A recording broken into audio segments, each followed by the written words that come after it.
Bueno, pues vamos a dar paso a la palabra del Señor. Padre, te damos gracias en el nombre de Jesús por tu amor, por tu misericordia. Gracias porque hasta el día de hoy has sido fiel. Te pedimos que nos hables con tu buena palabra, que la palabra que necesitamos la envíes hoy, palabra de bendición, sanidad, restauración y libertad, que si necesitamos ser animados o confrontados por tu palabra, Dios, que así sea. Que tu palabra sea esa semilla plantada en nuestros corazones, que pueda germinar, crecer y dar fruto a su tiempo. Te damos la gloria, la honra y la alabanza en el nombre de Jesús. Amén y amén. Amén. Bueno, déjenme, echo un trago para agarrar valor. ¿Alguna vez has lidiado con alguna persona indecisa? Sí. Si no has lidiado con una persona indecisa, déjame decirte que el indeciso eres tú. Y si hay algo que me desespera a mí muchísimo, es hacer fila para comprar algo y que la persona que está delante de mí, cuando le toca su turno, no sepa qué elegir. ¿A alguien le ha pasado eso? A mí me súper desespera. Así de, oye, habemos gente atrás que sí sabemos lo que queremos, por favor, apúrate. O también cuando voy con mi hija a comprar algo y cuando llegamos y nos están atendiendo, justo cuando nos están atendiendo no nos sabe qué pedir, ¿no? Y lo peor es que está ahí, no sabe qué pedir y todo el camino fue diciendo lo que iba a pedir. Todo el camino iba diciendo, quiero esto, y llegamos y dice, ¿qué vas a querer? Y no responde, si es mi hija. Sí. O mi ejemplo favorito, el área de zapatos de dama de un centro comercial. Todos los esposos estamos sentados en los sillones. Los sillones en esa área no crea que son para que las mujeres sienten a medirse los zapatos. Son para que los hombres estemos en el celular, ¿verdad? Y estamos porque nuestra esposa no sabe qué zapato elegir, si el tacón de 10 u 11 centímetros. Exactamente el mismo modelo, el mismo color, pero no sabe si de 10 u 11 centímetros el tacón, ¿no es cierto? Porque es diferente, ¿verdad? Esa desesperación, en cierto sentido, es normal. Normal para aquel que ha definido qué es lo que quiere. Es decir, si yo voy a los helados, a mí me encanta ir a las Dolphy y me encanta un sabor que he probado toda mi vida desde que estaba en las Bing. ¿Alguien se acuerda de las nieves Bing? ¿Sí? Que se llama espuma de ángel. Si tú no has probado la espuma de ángel, no has vivido. Y yo toda la vida, desde que tengo uso de razón, es más, tengo una foto en las Bing que estaban ahí por la Minerva, ¿se acuerdan?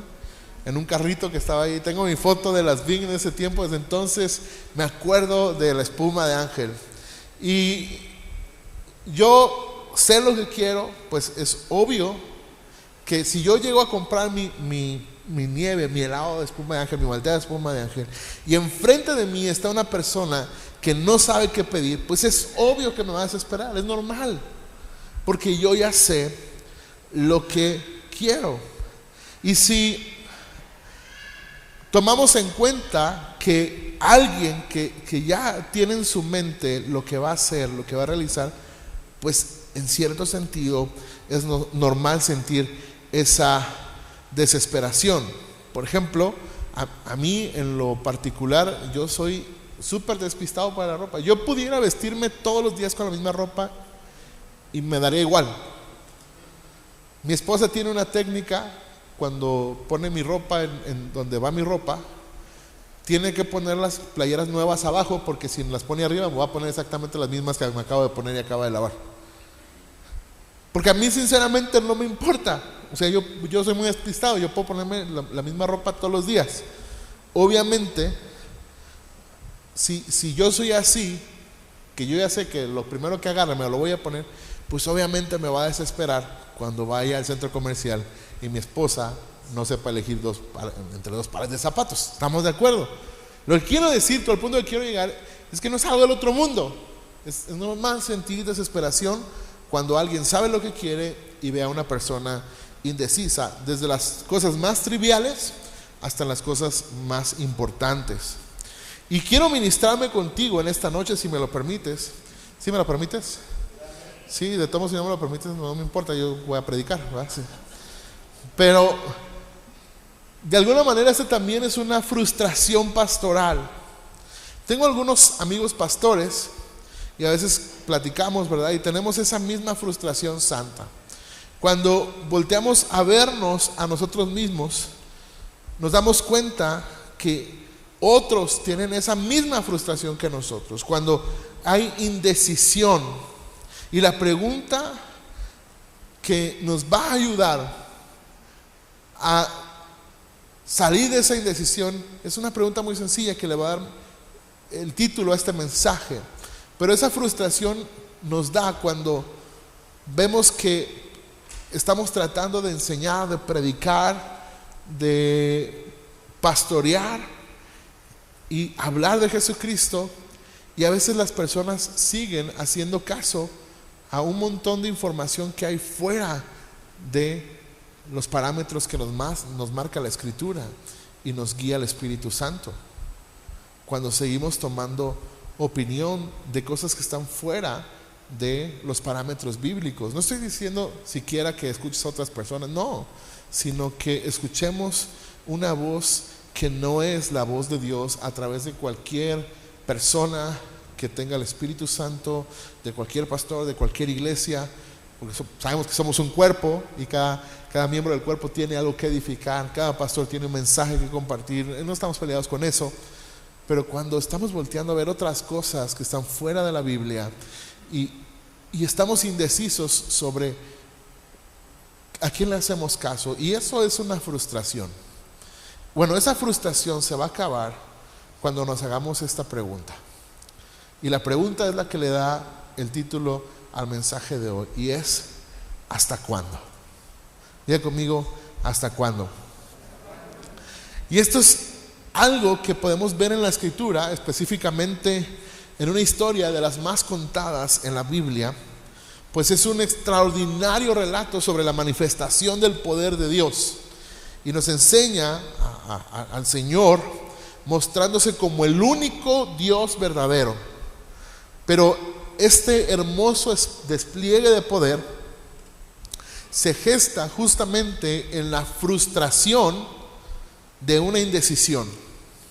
Un profeta está viendo que en su nación las personas se han desviado y han adorado dioses los cuales ya habían sido advertidos que se encontrarían en la tierra prometida, y cuya adoración estaba no solamente prohibida, sino que lo más importante es que toda la cultura alrededor de la adoración de estos ídolos era abominable delante de Dios, a tal grado que había dioses que pedían que sacrificaran a sus hijos bebés y sus niños, y Dios decía: no, eso no es para ustedes, no tomen parte con esas naciones, ustedes son diferentes, ustedes son mi pueblo escogido. Entonces este profeta se para con una gran determinación y pregunta o hace este cuestionamiento: ¿hasta cuándo? Así que ¿por qué mejor no leemos este relato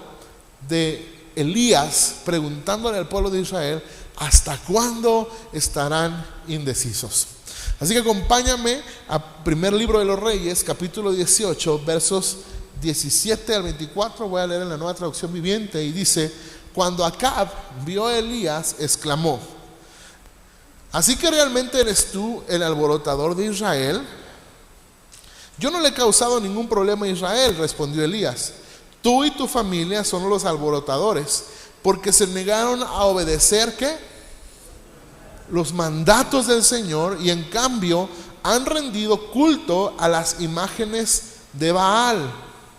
Ahora convoca a todo Israel para que se reúna conmigo en el monte Carmelo, junto con los 450 profetas de Baal y los 400 profetas de Acera, a quienes Jezabel mantiene. Jezabel era la esposa de Acab, ¿verdad? Y que yo sé que si tienes tiempo en la iglesia cristiana, sabes que Jezabel es como como ya sabes que es un hombre feo, ¿verdad? Así como esa vieja está bien fea, ¿no? Así, ¿no? Era así la mandona y era mala, ¿verdad? Era como Teresa, esa hembra es mala, ¿verdad?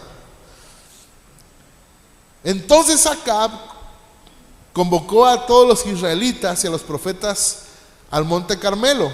Elías se paró frente a ellos y dijo, ¿qué les dijo? ¿Hasta cuándo seguirán indecisos, titubeando entre dos opiniones? Si el Señor es Dios, síganlo. Pero si Baal es el verdadero Dios, entonces síganlo a él. Sin embargo, la gente se mantenía en absoluto silencio. Entonces Elías les dijo, yo soy el único profeta del Señor que queda, pero Baal tiene 450 profetas.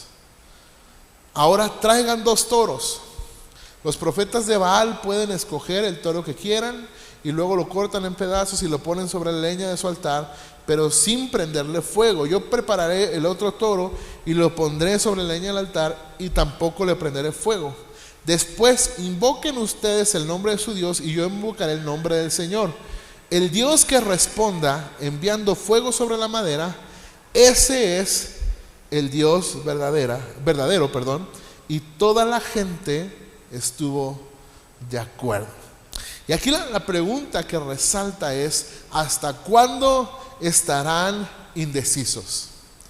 O sea, insisto, el pueblo de Israel vemos que es una constante. Después de la muerte de David, Salomón construye el templo y todo ese rollo, pero luego comienza a desviar su corazón y comienza a levantar altares. Se vuelve a dividir el reino, se hace el reino de Judá y el reino de Israel, y comienza esta historia o esta larga historia de profetas y reyes que algunos, solo unos cuantos, vuelven su corazón al Señor, pero la gran mayoría de ellos están alejados del propósito de Dios. Abandonaron el Dios de Israel y se volcaron a adorar a otros dioses y hacían cosas abominables, insisto, como estos que adoraban a Moloc, que sacrificaban a sus hijos. De hecho, se cree que uno de los últimos reyes de Israel estaba quemado porque su padre, su antecesor, lo había intentado ofrecer a Moloc. Y esta es la historia de Israel. Pero en esta etapa se levanta un profeta, alguien que viene de parte de Dios, y les dice a todo Israel, ¿hasta cuándo estarán indecisos? Y luego les dice, titubeando entre 2 opiniones. Y aquí la pregunta es, ¿cuáles son esas 2 opiniones? Y es que no es que habían abandonado completamente al Señor, sino que creían a conveniencia. Cuando tú ves la cultura cananea, te das cuenta de que tienen esta selección de dioses, y entonces ellos adoraban al que le convenía, ¿verdad? Así como que este sirve para esto, este sirve para esto otro, no, pues yo pienso que para dar una cosecha, pues tengo que presentarle una ofrenda. Y de alguna manera no es que habían desechado completamente al Señor, sino que lo juntaron con los otros dioses y creían a conveniencia. En lo que les convenía, le pedían al Señor; en lo que les convenía, pedían a otros dioses, ¿verdad? Y algo muy similar vemos hoy en la iglesia, porque creemos a conveniencia, porque creemos lo que dice la Biblia si nos gusta, y si no nos gusta decimos, no, bueno, es que yo creo que tiene más razón mi abuelita, ¿no?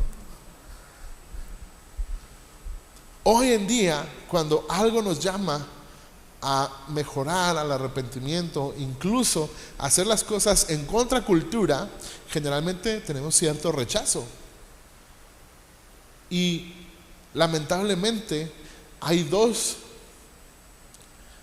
posturas muy dañinas en la iglesia que nos han impedido volcar nuestro corazón a Dios.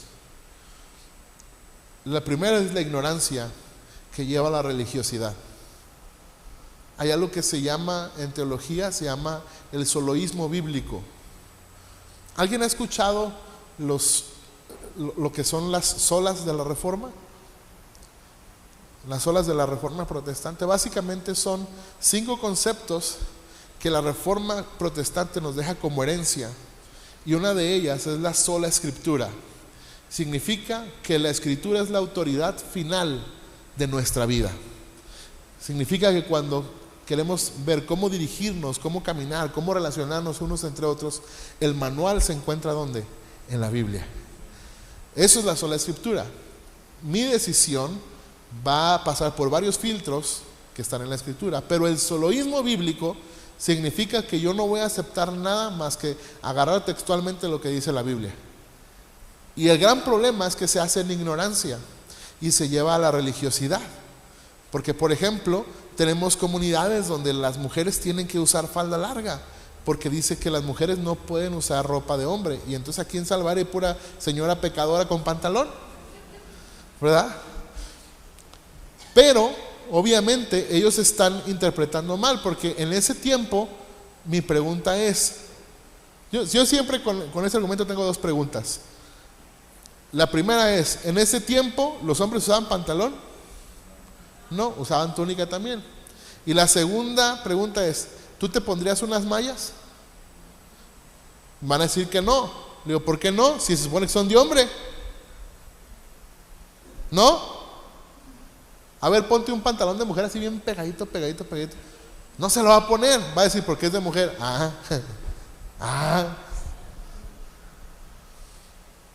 Pero porque agarran solo un concepto así tal cual de la escritura de conveniencia y lo usan. Eso está basado en la ignorancia, porque no estudian la historia, la cultura de la Biblia. Hay más ciencias bíblicas que nos ayudan a comprender. Por eso te invito a la escuela bíblica, ¿ok? Era comercial. Después hay esta otra postura donde la Biblia no es la autoridad final, sino que yo la tomo como una opción en una gama de filosofías, y la filosofía que mejor me convenga, eso la agarro y hago como una especie de sincretismo, una mezcla de diferentes filosofías, y le doy tintes cristianos, y eso también es muy peligroso, ¿no? Por ejemplo, la onda de la metafísica, y no hablo de la metafísica en el sentido filosófico, sino esta onda de hablarle al universo, ¿sí lo sabe?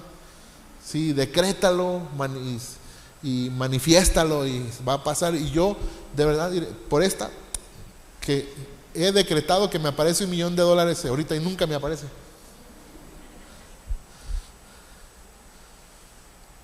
Entonces, ahora, para que se escuche cristiano, no decimos, lo vamos a decretar al universo, va a decir, lo vamos a decretar en el nombre de Jesús. Entonces ya soy cristiano. Pero eso es una mezcla de filosofías.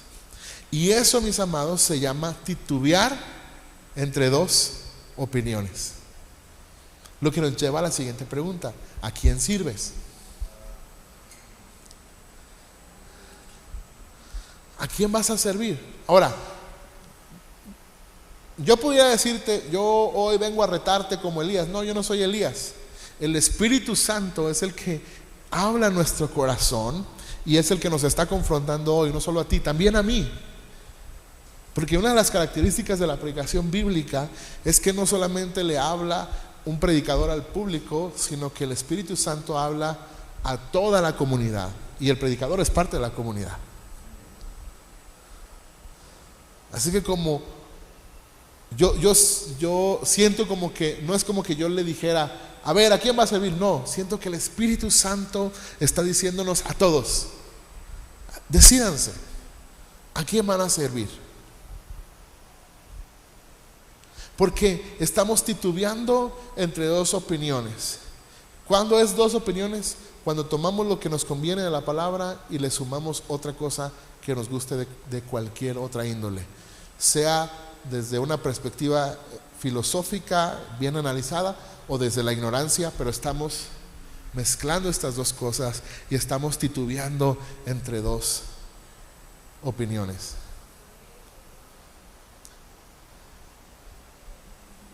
¿A quién vas a servir? Mi recomendación, o la recomendación que nos da la palabra en este pasaje es: sirve al verdadero Dios, ¿no? Elías se para y dice: miren, si el Señor es Dios, obviamente cuando dice el Señor, si tienes Reina Valera, dice Jehová, es el tetragramatón, YHWH, Yahvé o Jehová, como quieras decirle, ambas cosas son correctas. Si Yahvé es Dios, si Yahvé es Dios, sírvelo.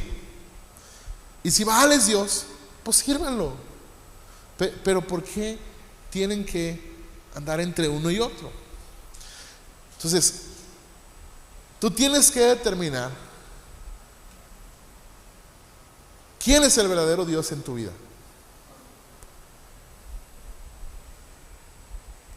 Y es a quien estás sirviendo. Si el Señor es Dios, sírvelo a Él. Si las ideas de tu abuelita, la filosofía, el New Age o los arcángeles, lo que sea, si tú crees que eso te hace, sírvelo, pero no estés titubeando entre dos opiniones. ¿Por qué? Porque eres esclavo de quien sirves. Y aplica también para el Señor. Todas las veces que en griego dice: yo, Pablo, siervo de Jesucristo, ¿ha leído esa expresión? La palabra que se utiliza en griego literalmente no es siervo, es esclavo.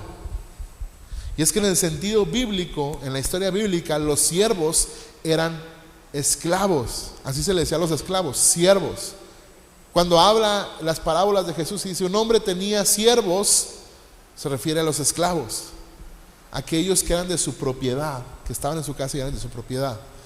La analogía para nosotros hoy es que si servimos al pecado, somos esclavos del pecado, dijo Jesús, ¿no?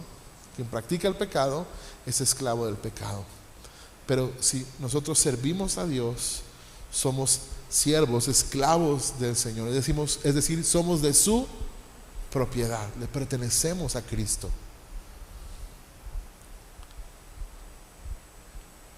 Eres esclavo de quien sirves. ¿A quién estás sirviendo?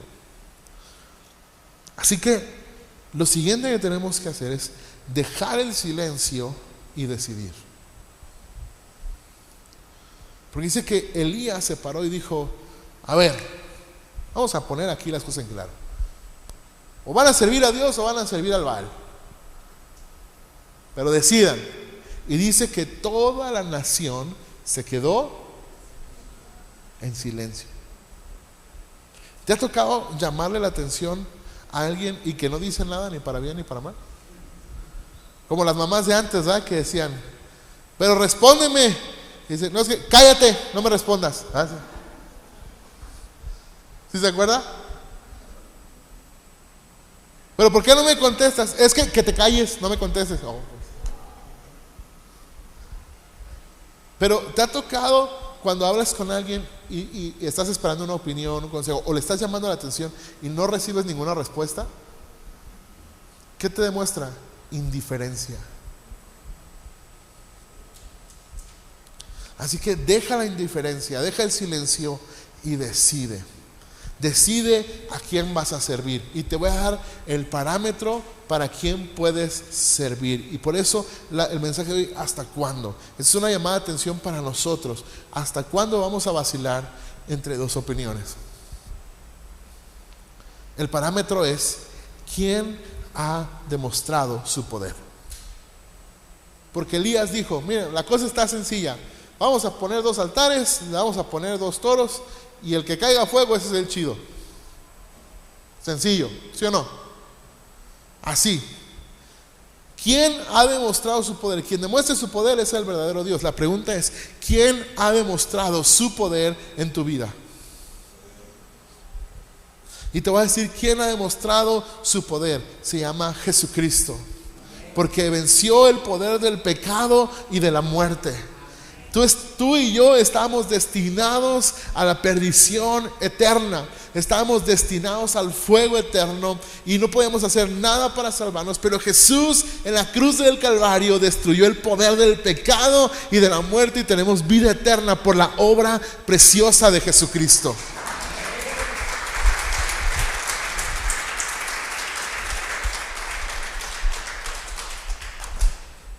¿Quién ha demostrado su poder? Dios.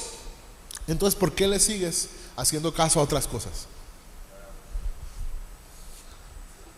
Como dijo el hermano Luis Miguel, se aceptan boletos para su concierto. ¿Sí sabe cómo dijo él?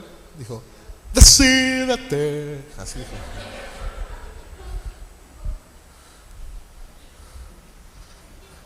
Decídete a quién vas a servir. Sirve a quien ha demostrado su poder. Nadie tiene poder más grande sino el poder de Jesucristo, que nos libró del pecado y de la muerte. ¿Sabes? Podría venir alguien y decirnos, a mí me va mejor que a ti, tengo más posesiones que tú, estoy más sano que tú, me va mejor en mi matrimonio que tú. Podemos decir, perfecto, pero ninguna de esas cosas te da seguridad de salvación y vida eterna. Así que estoy mejor. Porque Jesús dijo, en este mundo tendrán aflicción, pero no teman, porque yo he vencido al mundo. Entonces, ¿a quién vas a servir? ¿Hasta cuándo vas a estar titubeando? Ahora quiero mostrarte 4 cosas con las cuales el cristianismo hoy pone en confrontación a Dios y a estas cosas, ¿sí? Y vamos a tomarlo de la historia de Elías, ¿no? Que Elías está poniendo en confrontación quién es el verdadero Dios, Yahweh o Baal, ¿verdad?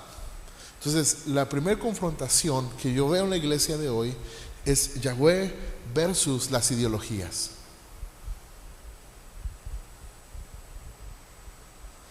¿A quién vas a servir?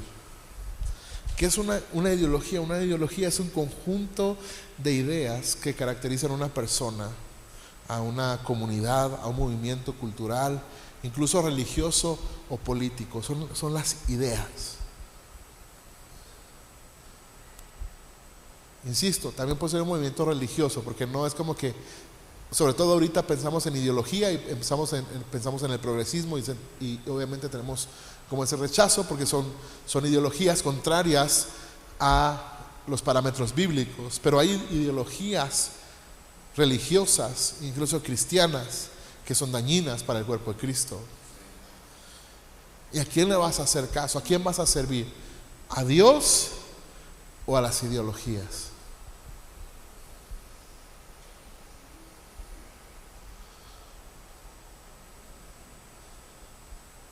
Voy a poner un ejemplo. Una ideología cristiana, ¿ok? ¿Sí? Ok.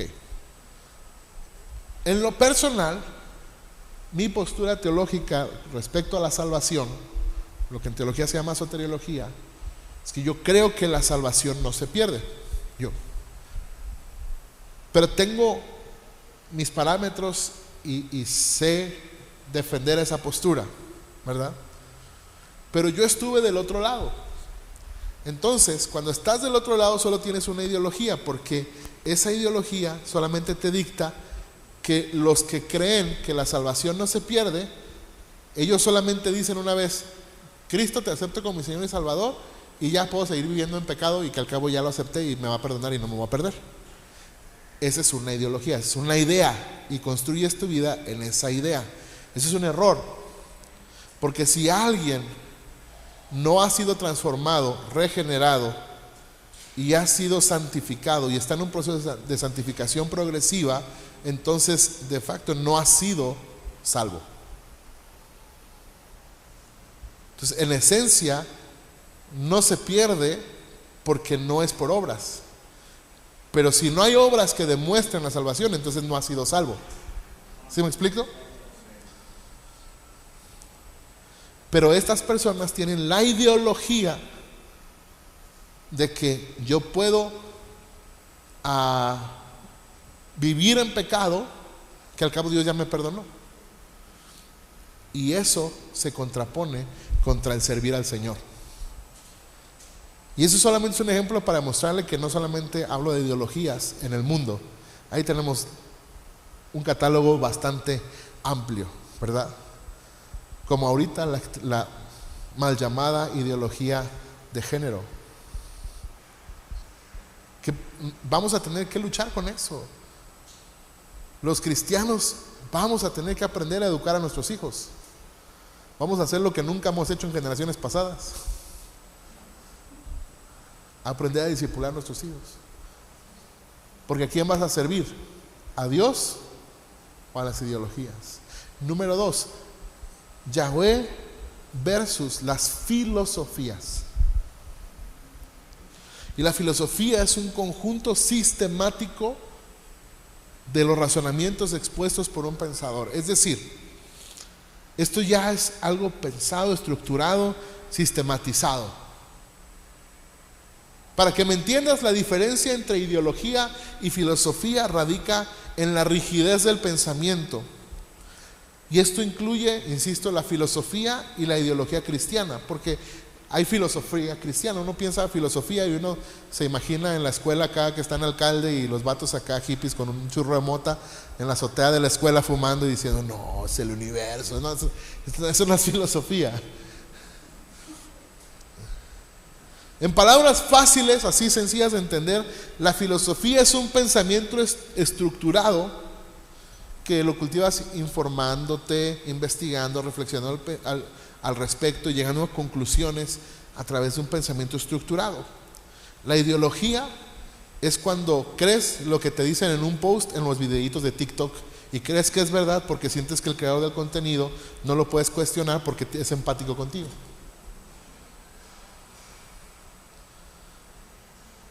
Y la ideología carece de pensamiento crítico. Dices: me gusta su forma de pensar, la adopto. Esa es una ideología. Pero cuando dices: no, espérame, la voy a poner en la balanza, voy a pensarlo, voy a estructurarlo, ese ya es filosofía. ¿Sí? Ahora, ¿cuáles son las filosofías que se contraponen a Dios? Por ejemplo, el materialismo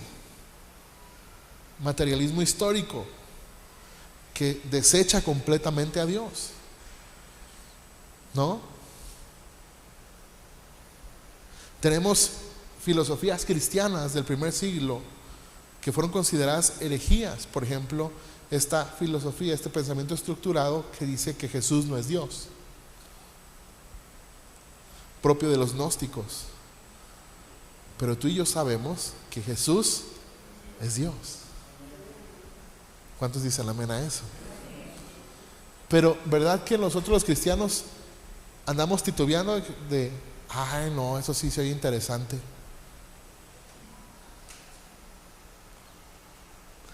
Otra, Yahweh versus las modas.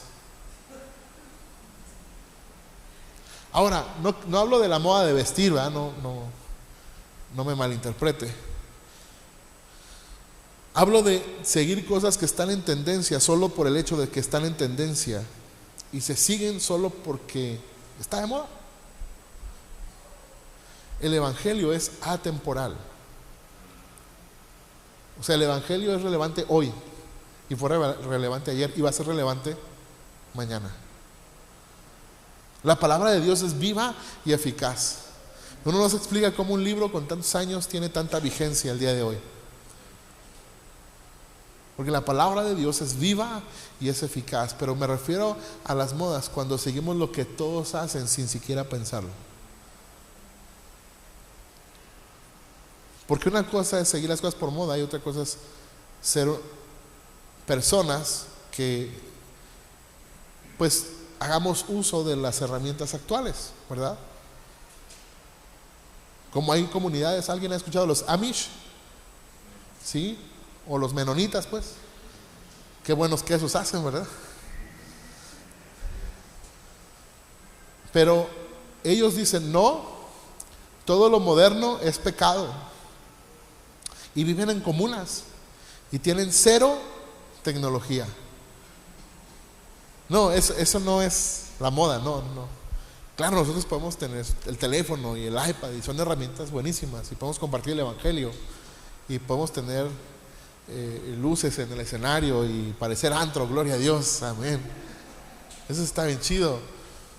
Pero cuando hacemos las cosas solo porque los demás los hacen, eso nos lleva a titubear en si servir al Señor o hacer las cosas por la aceptación y encajar o entrar en un círculo. Hace algunos 15 años estuvo de moda una predicación que decía que el cristiano ya no tiene que ayunar, porque Jesús ayunó 40 días para que usted y yo ya no ayunáramos. Y estuvo muy de moda. Y yo dije, pues qué chido, entonces Jesús no pecó para que yo sí pecara, bien a gusto. Digo, porque si todo lo que hizo Jesús era para que yo pueda hacer lo contrario, ¿verdad? Pero estaba de moda. Es más, yo me acuerdo, tú te vas a acordar, Leo, cuando teníamos menos edad, que andábamos en el rock and roll cristiano, habíamos quienes predicaban el evangelio y había bandas que nomás estaban ahí porque sí, porque querían tener una banda de rock cristiana.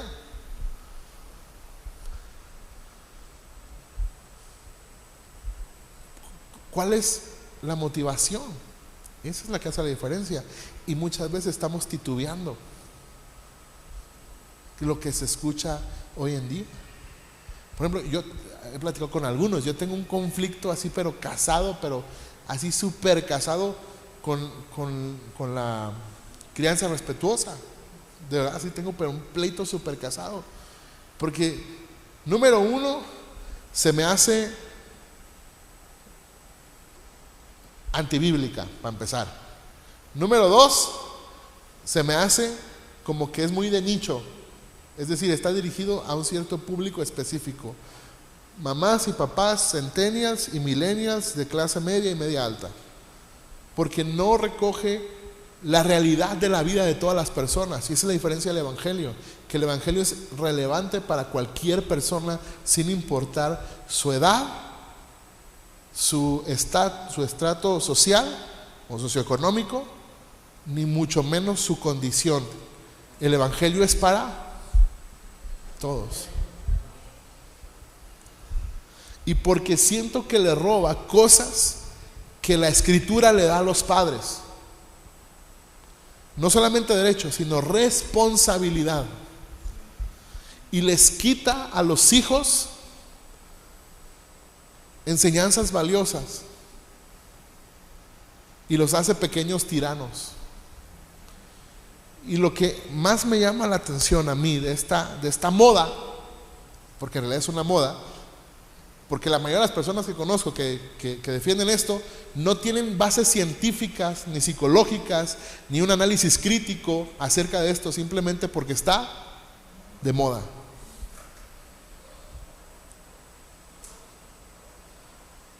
Y les están evitando el sufrimiento a los hijos, el sufrimiento que les va a ayudar a crecer. Y le estamos entregando a la sociedad hijos débiles. Y un hijo débil va a ser movido de aquí para allá, como dice Efesios, por todo viento de doctrina. Porque hoy no tenemos convicciones. Porque estamos sirviendo una moda y no a Dios. ¿Hasta cuándo? Por último, Yahweh versus la cultura. ¿Cuál es la cultura que vivimos el día de hoy? El cristianismo generalmente es contracultura. El cristianismo en su esencia es contracultural. ¿Por qué? Cuando nace el movimiento cristiano, y no estoy hablando de la iglesia del primer siglo, sino con Jesús mismo. Jesús mismo era contracultural. Porque la cultura de Israel estaba permeada por los fariseos y los saduceos, personas encargadas de ver que las demás personas cumplieran la ley, y dejaban a los desvalidos y a los desprotegidos marginados, y eran indignos de recibir el favor de Dios. Y cada enfermedad, cada situación que vivían era una señal de que Dios no les amaba y de que eran desechados por Dios. No eran tanto así que si tú te acercabas a una persona de ese tipo, tú quedabas inmundo hasta el siguiente día. Yo creo que Jesús, si esa ley hubiera hecho efecto sobre Jesús, hubiera pasado los 3 años y medio de su ministerio inmundo. Porque él tocaba a los leprosos, se acercaba a las mujeres con flujo de sangre y le tocaban, se acercaba a los desvalidos, a los rechazados, platicaba y se sentaba a la mesa con pecadores. Eso es ir contra cultura. La cultura de hoy te dice que si alguien te ofende tienes que buscar justicia, y la Biblia dice: perdona, ora por tus enemigos. La esencia del evangelio es ir contra cultura. ¿Hasta cuándo vamos a adaptar las cosas de la cultura al pensamiento bíblico? ¿Hasta cuándo?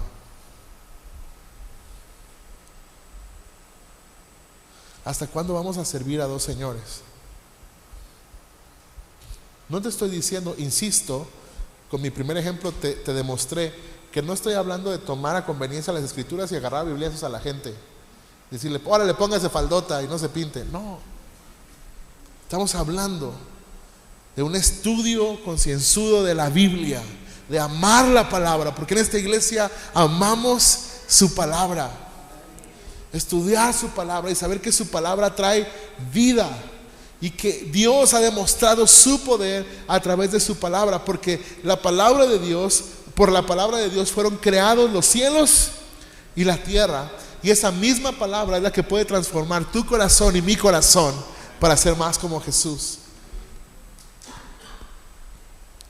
La pregunta es: ¿seguirás indeciso?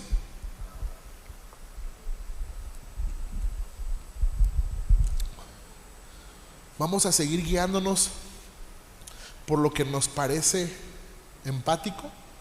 Porque con lo que tenemos consonancia cognitiva, porque decimos: ay no, pues sí, es que si lo dices por algo. O vas a aprender a cuestionar. Yo creo que tenemos que ser como los de Berea. ¿Alguien se acuerda de los cristianos de Berea?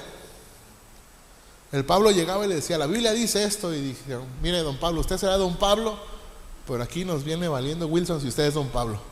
Vamos a ir a checar las escrituras a ver si es cierto lo que usted está diciendo.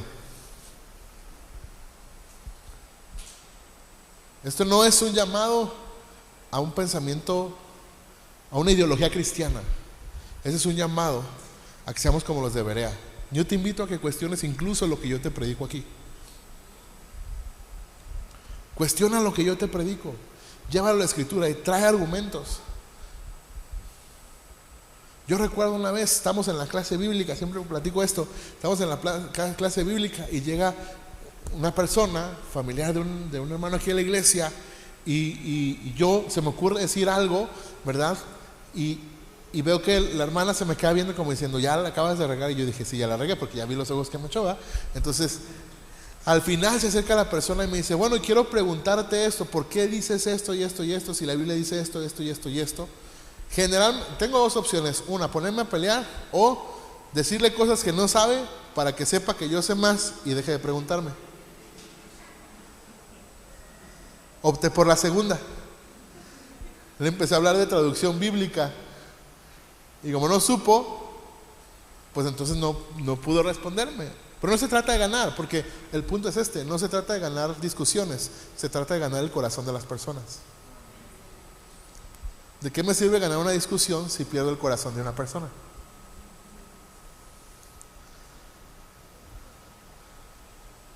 Entonces, cuestiona lo que te digo, cuestiónalo, pero ten argumentos. Yo recuerdo que estamos en la clase de teología, uno de los maestros que más respeto, tiene doctorados, sabe hablar hebreo, da las clases de hebreo, de griego, una eminencia ese señor. Y llegamos a preguntar, y estamos un amigo y yo, y estamos echándonos carrilla, y yo digo, ¿cómo ve, profe, que en la iglesia de él que hacen esto? Sí, no voy a decir qué, pero ¿qué hacen esto? Y entonces él no lo tomó a broma como lo estamos haciendo, y nos dijo algo que fue una lección para toda la vida. Dijo, tú puedes creer lo que tú quieras, el problema es si tienes los argumentos para sostenerlo.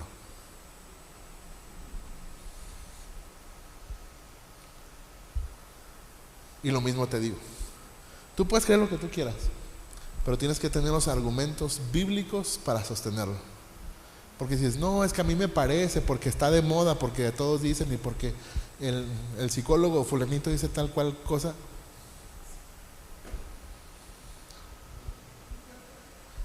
No estoy diciendo que, no, es que la Biblia dice esto. No. Hay ciencias bíblicas, hay mucho que estudiar. Infórmate bien. Pero ¿hasta cuándo vamos a seguir indecisos? ¿Sabes por qué? ¿Sabes cuál es mi punto? Al final de todo esto, ¿se acuerdan cuál es la pregunta? ¿Qué tiene poder? ¿Dios o las ideologías? ¿Qué tiene poder para transformar tu vida? ¿Dios o las filosofías? ¿Quién tiene poder para sanar tu corazón? ¿Dios o las modas? ¿Quién tiene el poder para transformar un corazón herido y duro en hacerle un corazón sensible y conforme al corazón de Dios? ¿Dios o la cultura? ¿Seguirás indeciso? Primer libro de los Reyes, capítulo 18, versos 30 al 39. Con eso termino. Van a ser 25 cosas que tienes que dejar. No es cierto. Son 50. Entonces Elías llamó a la gente, vengan acá. Así que todos se juntaron a su alrededor mientras preparaba el altar el altar del Señor que estaba derrumbado. Tomó 12 piedras, una para representar a cada tribu de Israel, y usó las piedras para reconstruir el altar en el nombre del Señor. Luego cavó una zanja alrededor del altar con capacidad suficiente para 12 litros de agua.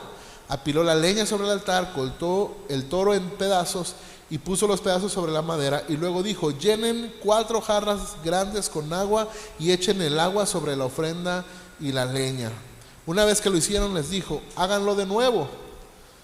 Cuando terminaron, les dijo, háganlo por tercera vez. Así que hicieron lo que les dijo. El agua corría alrededor del altar tanto que hasta colmó la zanja. A la hora que suele hacerse el sacrificio vespertino, el profeta Elías caminó hacia el altar y oró, oh Señor, Dios de Abraham, de Isaac y de Jacob, demuestra hoy que tú eres Dios en Israel y que yo soy tu siervo. Demuestra que yo he hecho todo esto por orden tuya. Me imagino a Elías, Señor, no me vayas a fallar ahorita, ¿vas? Oh Señor, respóndeme para que este pueblo sepa que tú, oh Señor, eres Dios y que tú los has hecho, ¿qué? Volver a ti.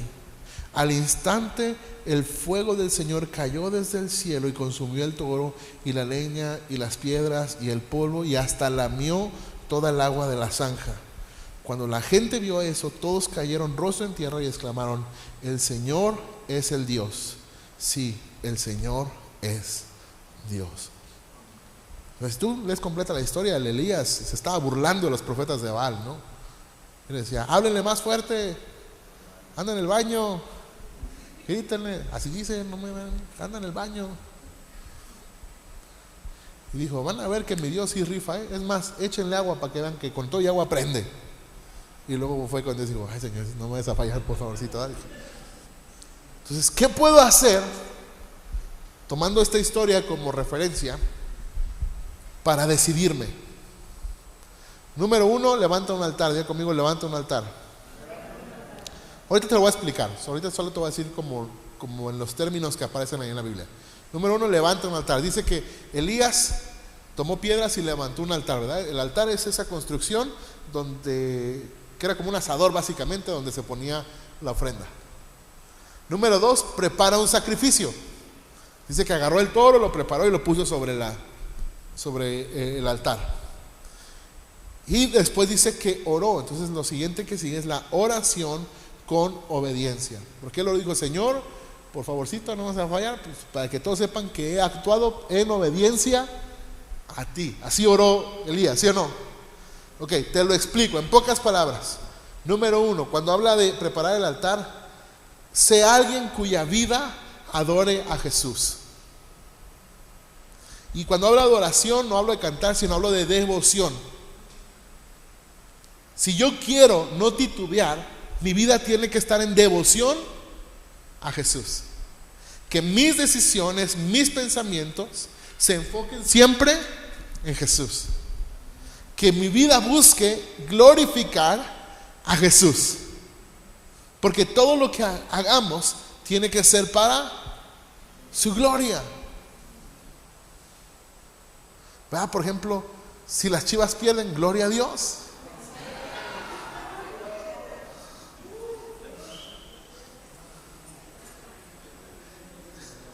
Y si ganan, pues ya ni modo, gloria a Dios por los hermanos. Pobrecitos, pues es que tienen que, no solo de pan vivirá el hombre. Pero me explico lo que quiero decirle. Lo que hagamos, mi matrimonio, como me llevo con mi esposa, la gente tiene que ver que tenemos a Jesús. Como hablo con mis hijos, la gente tiene que ver que Jesús está en nuestra vida, que tenemos devoción, que tenemos convicciones firmes y fuertes, que no servimos a las modas, que servimos a un Dios vivo, que transforma corazones, que cambia vidas, que restaura, que trae al perdido, que aquel que está alejado lo acerca con lazos de amor y misericordia. Ese es nuestro Padre Celestial. Así que preparar un altar es que nuestra vida sea el altar. Yo estoy en contra, mire, esta cosa que está aquí, todo esto, no es un altar. Este no es el sacrosanto altar. Todo este lugar se convierte en un altar cuando adoramos juntos a Jesús. Pero cuando nos vamos es una simple bodega, es una simple construcción.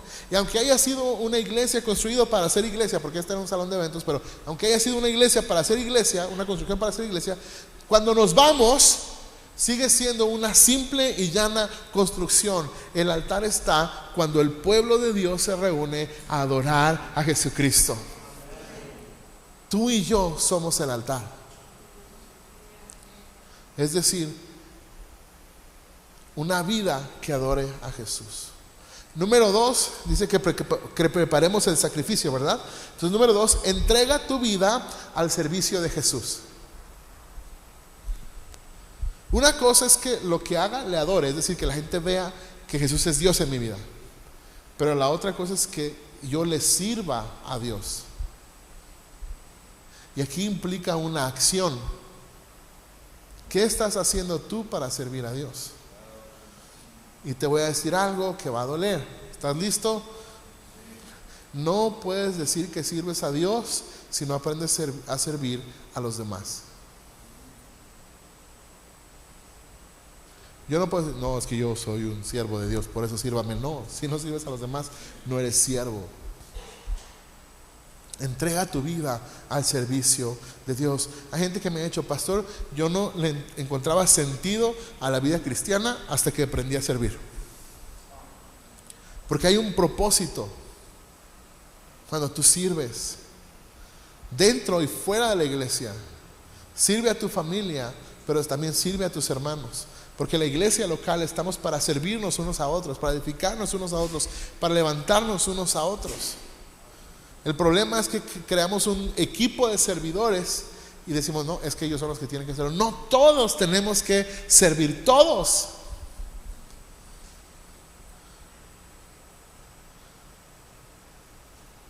La Biblia dice que visitemos al enfermo, ¿no es cierto? No dice, los pastores visitan a los enfermos, ¿verdad que no? Los líderes de alabanza visitan, no, todos. Todos tenemos que ser. Entonces entrega tu vida al servicio de Jesús. ¿Quieres dejar de titubear?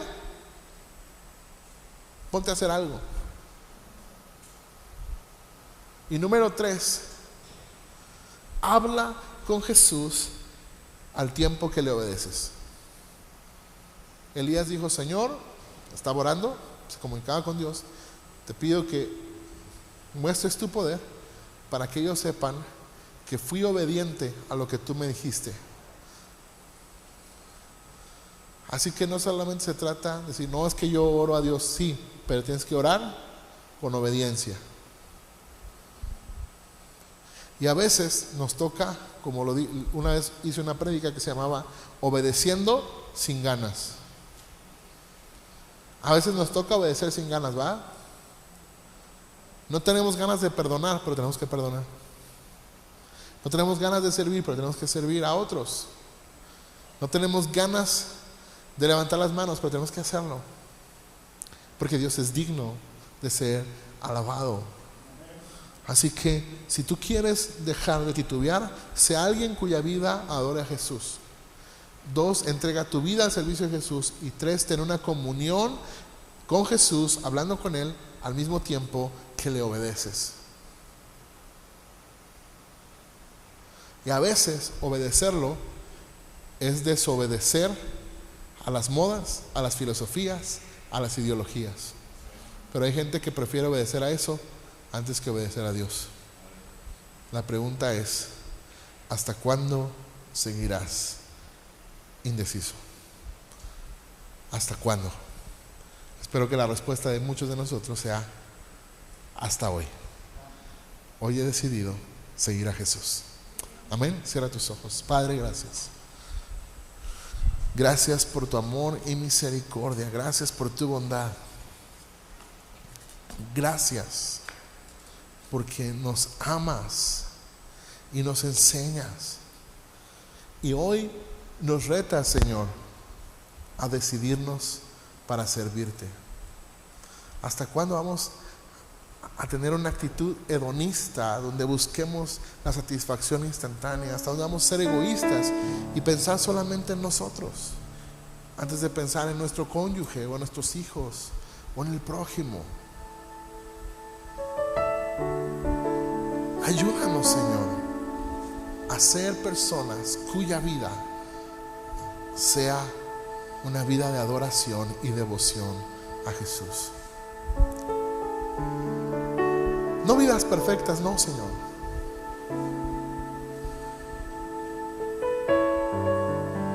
Que en esta iglesia haya matrimonios que digan: mira, sí, se pelean quizá como cualquier matrimonio, pero saben pedir perdón. Tienen humildad. Oran el uno por el otro. Saben sobreponerse a los desafíos de la vida porque Jesús está con ellos. Cuando hablo de una vida de devoción, no hablo de una vida perfecta, porque sería algo falaz. No hablo de una vida perfecta porque te estaría engañando. Pero sí hablo de que en medio de nuestra debilidad y de nuestras imperfecciones, Jesús sea real.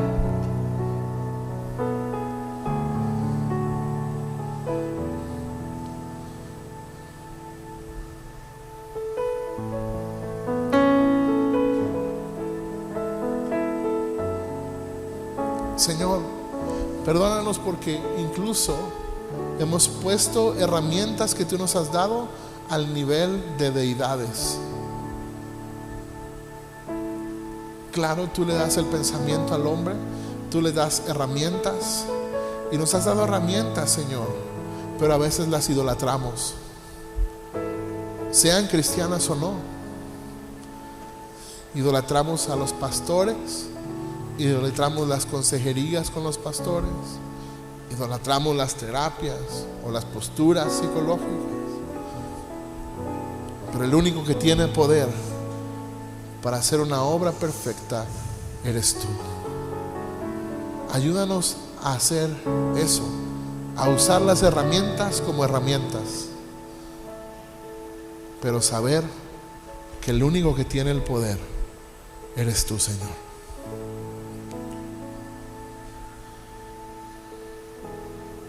Ayúdanos. ¿Hasta cuándo? Y que nuestra respuesta sea: hasta hoy. Hoy he decidido seguir a Jesús.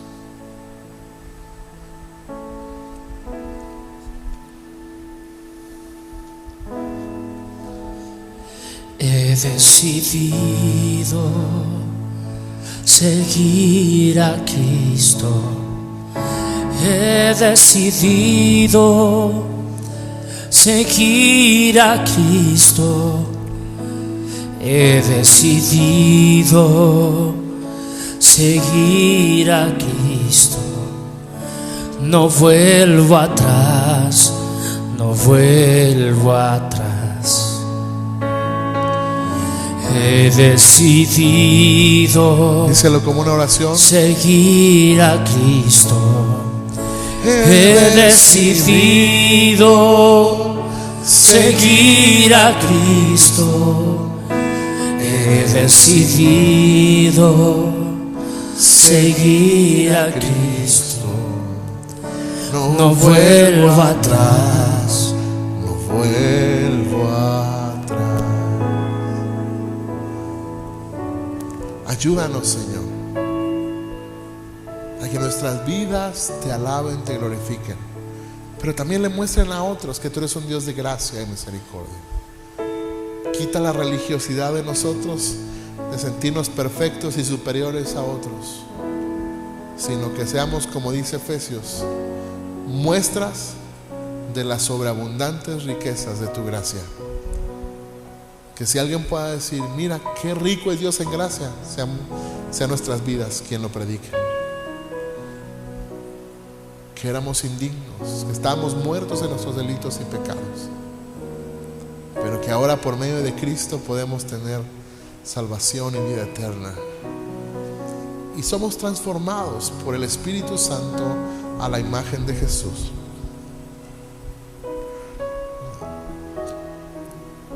Y que no serviremos a nadie más, sino a aquel que tiene el poder. Porque, Señor, tú no descendiste fuego del cielo para consumir un altar y una ofrenda literalmente en nuestras vidas. Lo hiciste con Elías, pero quizá ninguno de nosotros ha visto algo así. Pero de lo que sí hemos sido testigos es de que hemos sido transformados por la gracia del Evangelio. Y ninguna ideología, ninguna filosofía, ninguna cultura nos transformó. Hemos visto adictos ser libres. Hemos visto matrimonios ser restaurados. Hemos visto personas amargadas ser liberadas. Personas que odian perdonar y ser perdonados. Eso no lo hace ninguna ideología. Hemos visto lo que nadie más puede hacer. Y podemos dar testimonio de las palabras de nuestro Señor Jesucristo cuando dijo: no se preocupen, lo que es imposible para el hombre, para Dios es posible. Por eso decimos, hasta hoy vamos a titubear. Hoy queremos servirte completamente. Gracias, te alabamos y te exaltamos en el nombre de Jesús. Amén y amén. Amén.